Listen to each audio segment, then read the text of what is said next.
Of course, I had just married this guy.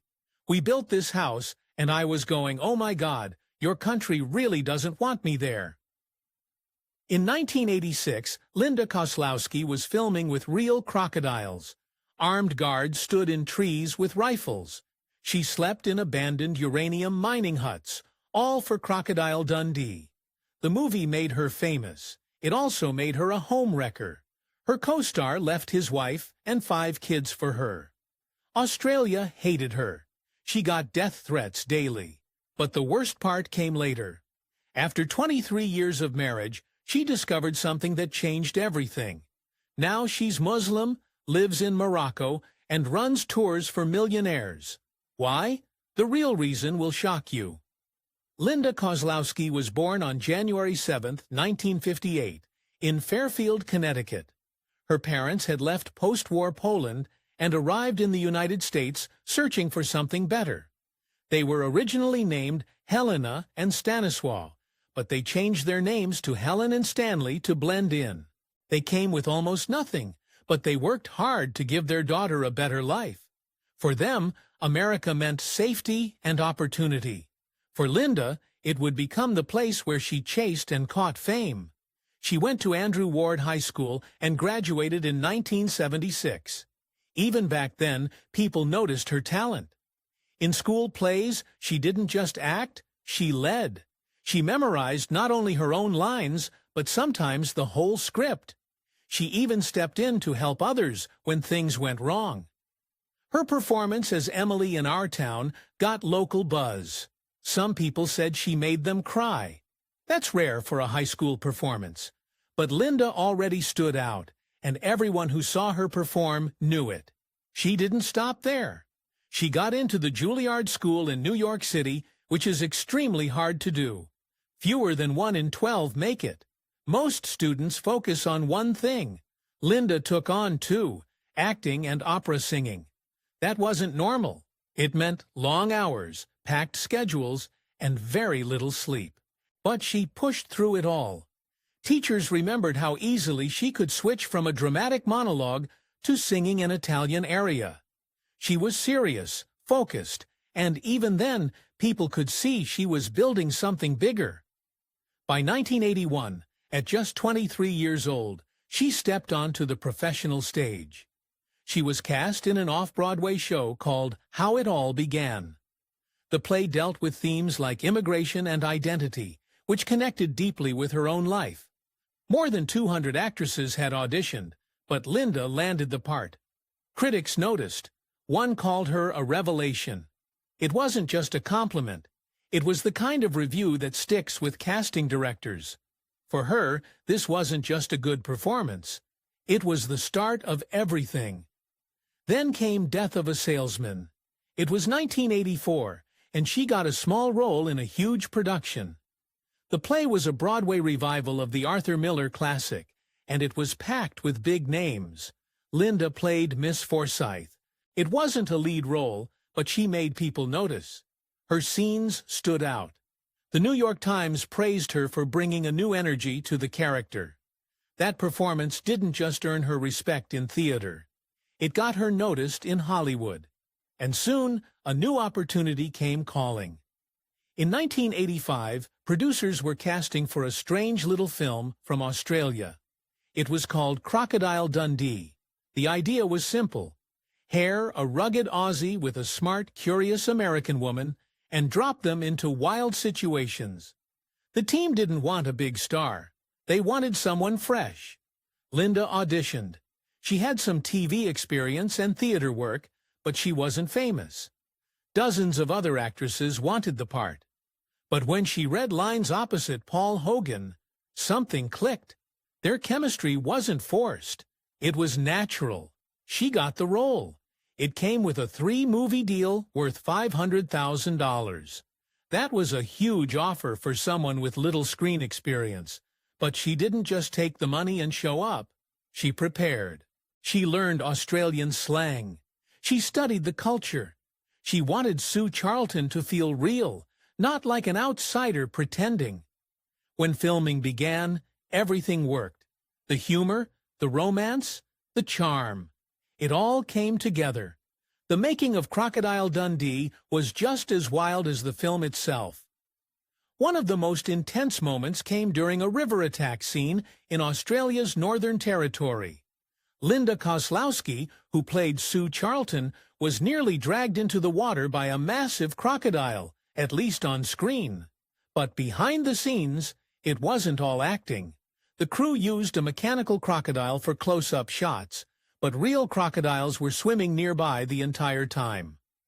Armed crew members were stationed in trees, rifles ready, just in case a real croc got too close. The filming took place in Kakadu National Park, far from anything resembling a movie set. There were no hotels, no trailers. The cast and crew slept in old huts left behind by uranium miners. Every take felt like a gamble. The fear you see on screen, it wasn't just acting. Off camera, things were just as intense. Paul Hogan, the star and co-writer of the film, was going through a personal crisis. He had married Noeline Edwards back in 1958. They raised 5 children together. But by the time filming started in 1985, their marriage was hanging by a thread. They had already divorced once in 1981, then remarried less than a year later. Now they were heading for a second, very public divorce. And, right in the middle of all that, sparks were flying between Hogan and Linda Kozlowski. Their chemistry on screen was real, so real in fact, that rumors started to swirl. Australian tabloids were quick to call Kozlowski a homewrecker. Hogan later admitted, "I'm not a great husband. I'm good early." The emotion bleeding into his performance wasn't fake.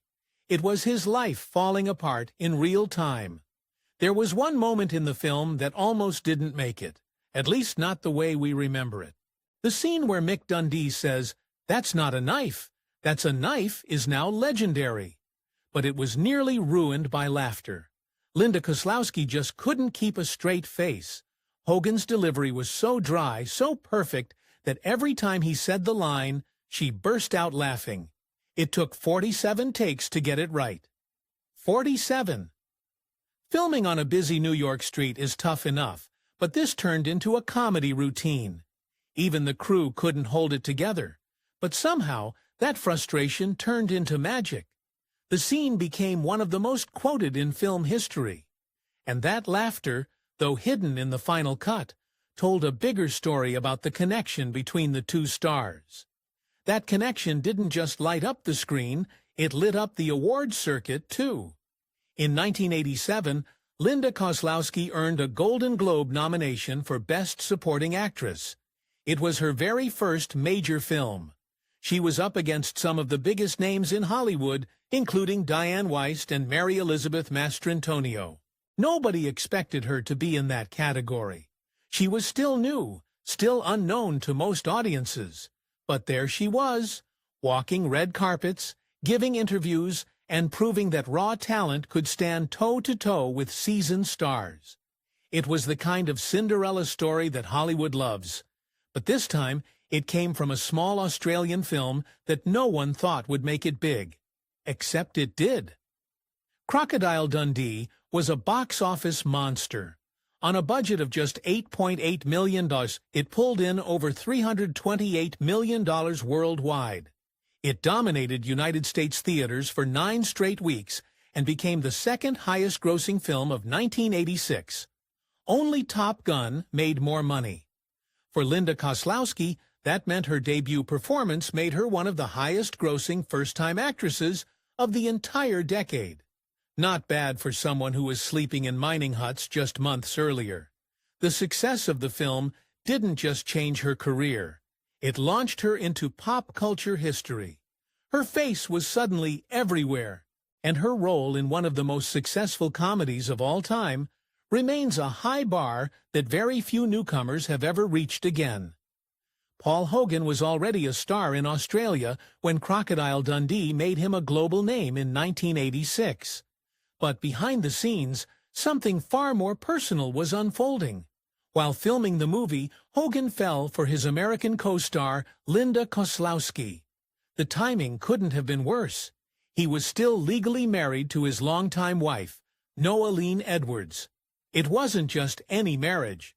Hogan had married Noeline in 1958, divorced her in 1981, then remarried her in 1982. By the time they split for good in 1989, they had been together for over 30 years and had 5 children. The moment Hogan filed for divorce the second time, the public took notice.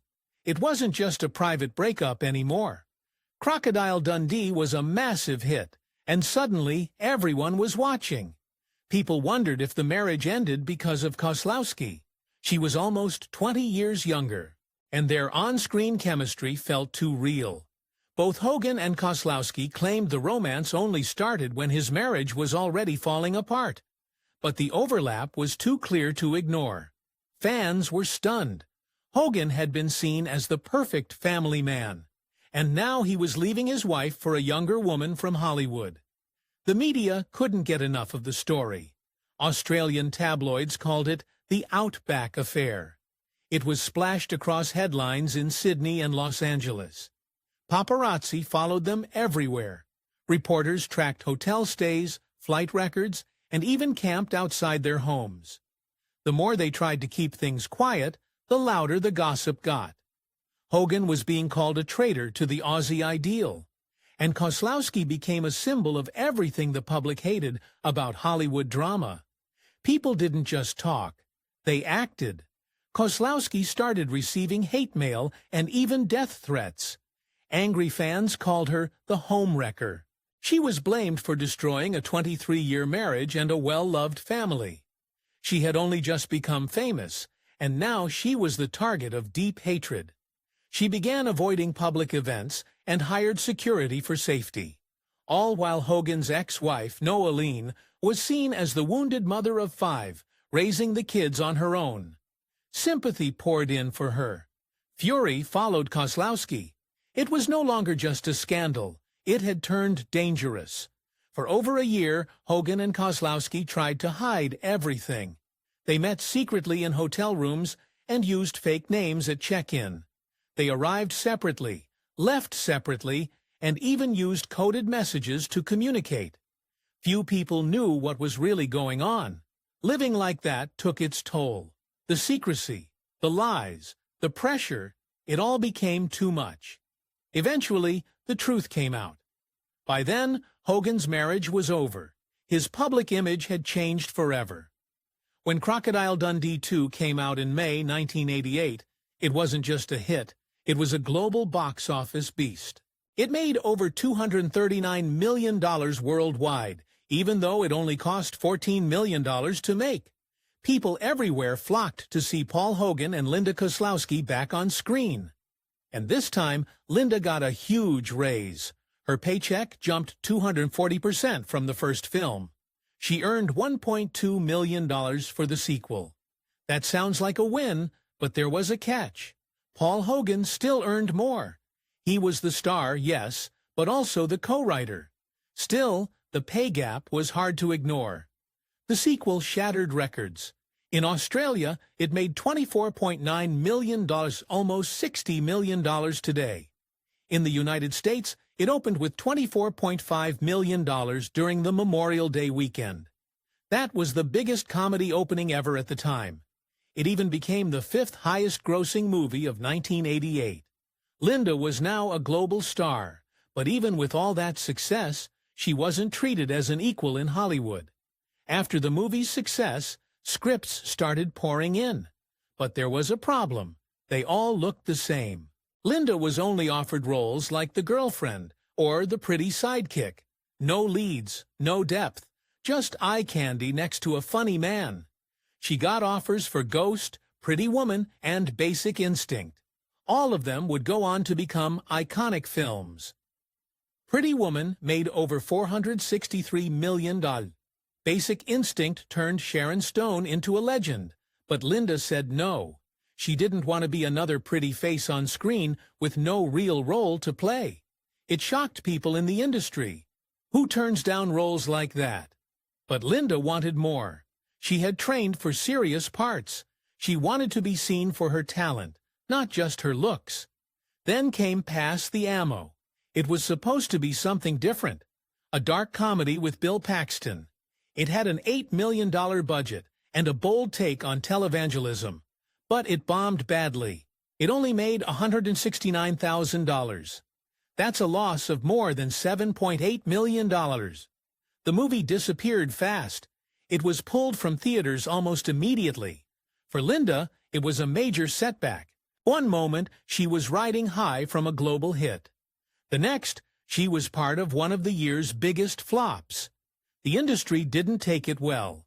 Instead of blaming the script or direction, people blamed her, and the roles got even smaller. The truth was, Linda Kozlowski wasn't just a pretty face on screen. She had trained at Juilliard. She had performed on Broadway. She had real talent and serious experience. But Hollywood didn't care. All they saw was Paul Hogan's girlfriend. That wasn't just her role in the movie. It became her label in real life. They got married in 1990, which only made it harder for her to escape the stereotype. Even when she came back for Crocodile Dundee in Los Angeles in 2001, it felt like she was stuck in time. Her other work didn't matter. Her training didn't matter. All people saw was the American girl in the Australian comedy. By 1989, she had enough. She told her agent she was ready to quit. She was tired of the scripts, tired of being sidelined, tired of Hollywood acting like she didn't have anything else to offer. She had just come off a box office disaster. She had watched other actresses soar with roles she turned down. And she was still being treated like a backup character in her own career. It wasn't just frustrating, it was heartbreaking. She was willing to walk away from fame and money just to escape the trap. Linda Kozlowski didn't become a mother easily. For nearly 8 years after marrying Paul Hogan, she struggled to have a child. It was a painful time. She felt stuck, emotionally drained, professionally frustrated, and full of fear that she might never become a mother. When she finally gave birth to their son, Chance, in 1998, she was already 40 years old. It felt like a miracle, a moment she had almost given up on. In an interview a few years later, she said those years were the hardest of her life. She even described herself as miserable during her last 2 acting jobs because all she could think about was having a baby. She wanted it so badly it consumed her. When Chance was born, it felt like a new life, not just for him, but for her too. By the time she was 43, she said she had finally found peace. "I've got a baby. I'm happy, and I'm content," she said. It was everything she had been hoping for. But even joy couldn't fix everything. The arrival of Chance made it even clearer how different she and Hogan really were. Linda started to feel the pull toward independence. Hogan preferred quiet and family life. They loved their son, but they were drifting apart. Years later, headlines would focus on Chance himself, now in his mid-20s. Reports described him as disheveled. Hogan seemed worried, and those concerns only reminded everyone that even after the cameras stopped rolling, the struggles continue behind closed doors. Linda's acting career wasn't going well either. After her breakout success in Crocodile Dundee, things began to slide. In 1990, she appeared with Hogan again in Almost an Angel. It didn't go well. The movie flopped, and critics were harsh. Roger Ebert called her performance wooden and uninspired. That review hurt. She had once been seen as a rising star. Now that spotlight was fading fast. As the years went on, the roles got smaller and cheaper.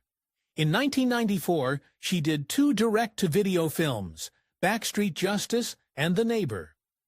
She later admitted they were schlocky. She hated doing them. She said the stress of working on those kinds of films gave her an ulcer.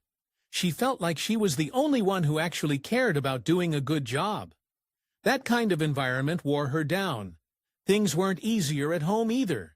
She and Hogan were constantly moving back and forth between Los Angeles and Australia.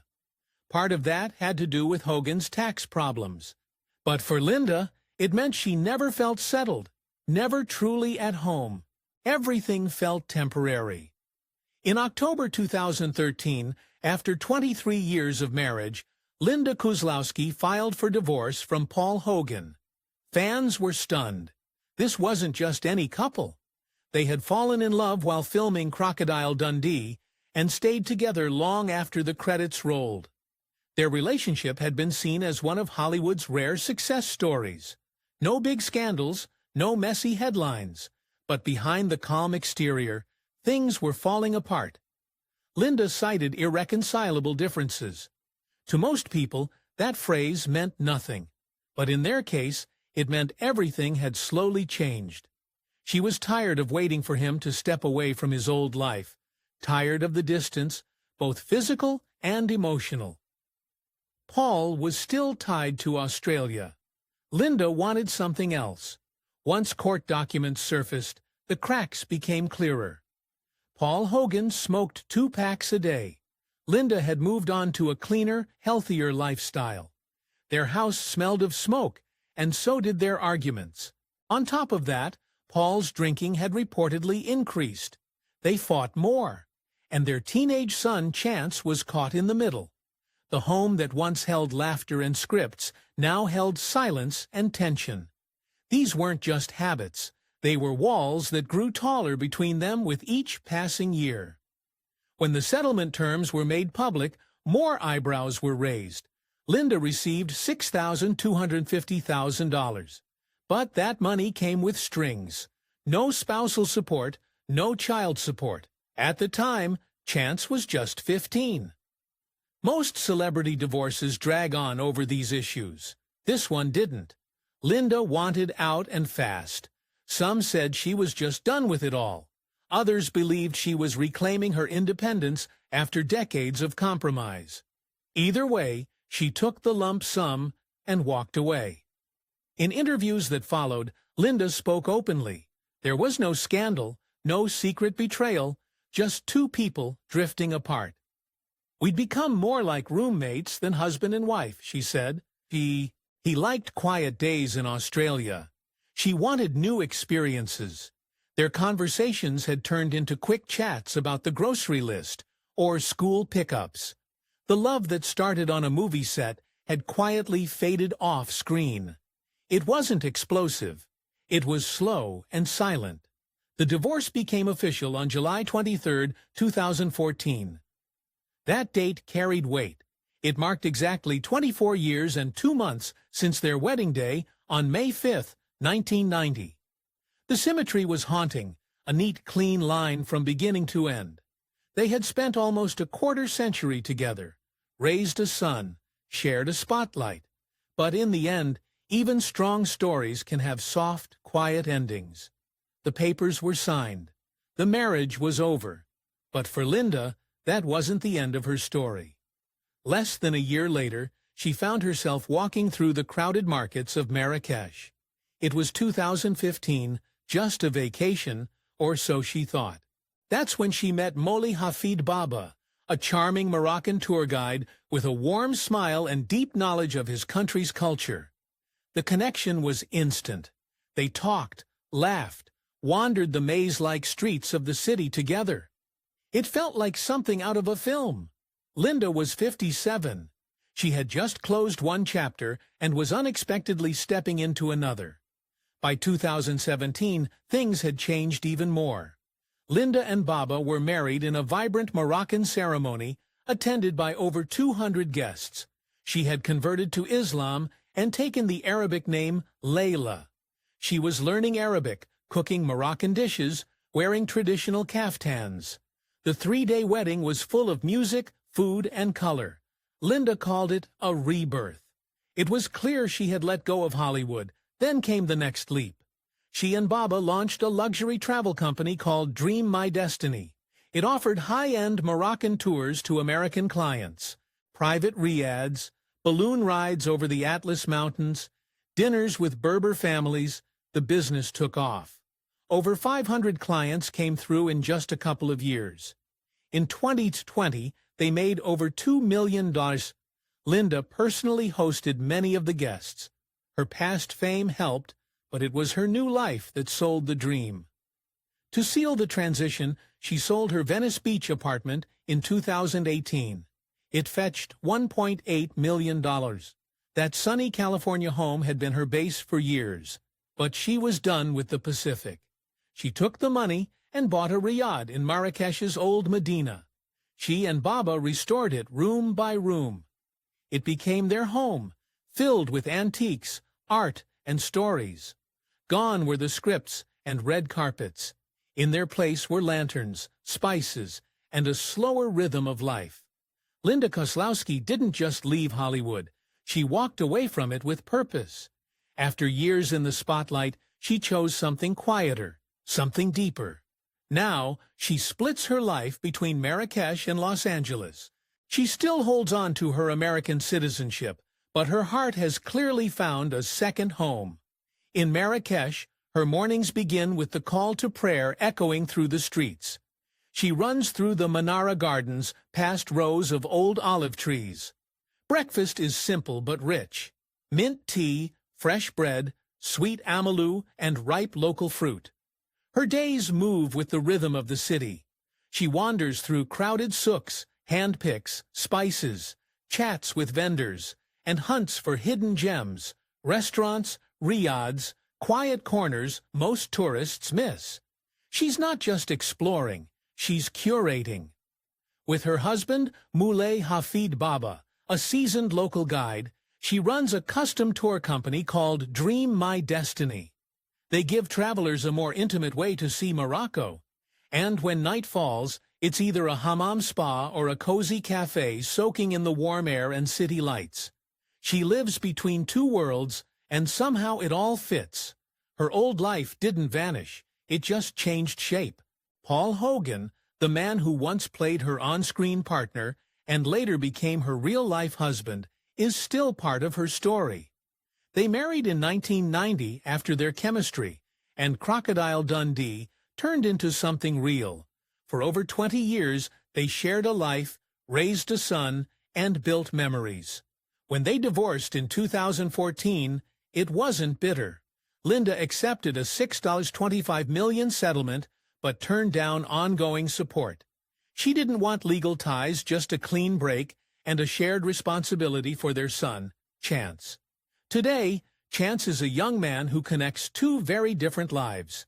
His father's ties to Australia and his mother's new chapter in Morocco and California, Paul and Linda stayed close. He even congratulated her on her marriage to Moulay and her growing business. There's no public drama, just respect. In a town known for messy breakups, theirs is a rare story of lasting friendship. Linda has no regrets. She speaks clearly about why she walked away from the movie business. After Crocodile Dundee in Los Angeles came out in 2001, she was offered roles she described as schlocky, the kind of films that went straight to video. They made her miserable. So much so, she says they gave her ulcers. It wasn't worth it. She was tired of shallow parts and an industry that cared more about money than meaning. So she left, not in anger, but in clarity. In her own words, it was the best decision I ever made.